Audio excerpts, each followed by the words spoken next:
Parlons maintenant de l'eau potable, une ressource essentielle, mais pas forcément accessible à tout le monde.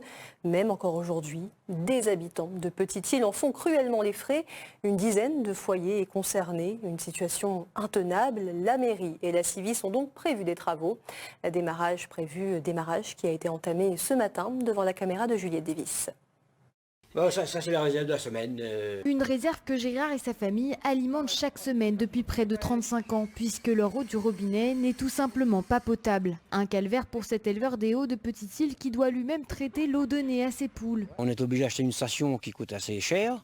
Il faut mettre des produits nous-mêmes, on traite l'eau nous-mêmes pour les poulets, quoi, en fait. Et c'est un coût supplémentaire toujours. Alors ce premier coup de pelle qui entame les travaux d'adduction en eau potable, Gérard et les dizaines d'habitants du quartier l'attendaient depuis longtemps.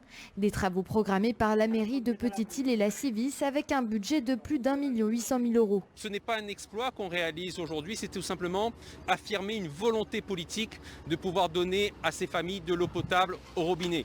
C'est un chantier important parce qu'on va refaire toute l'adduction d'eau potable qui mène au domaine du relais et on va ensuite par pompage amener dans une autre bâche pour pouvoir desservir la population.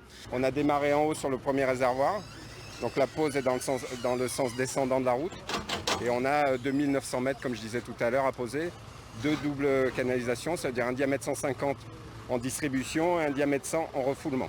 L'alimentation en eau potable de tous les habitants des Hauts du domaine du relais est prévue d'ici la fin de l'année 2022. En parallèle, la construction d'une nouvelle unité de traitement de l'eau potable démarre tout juste avec comme objectif d'alimenter 80% des abonnés de la commune en eau.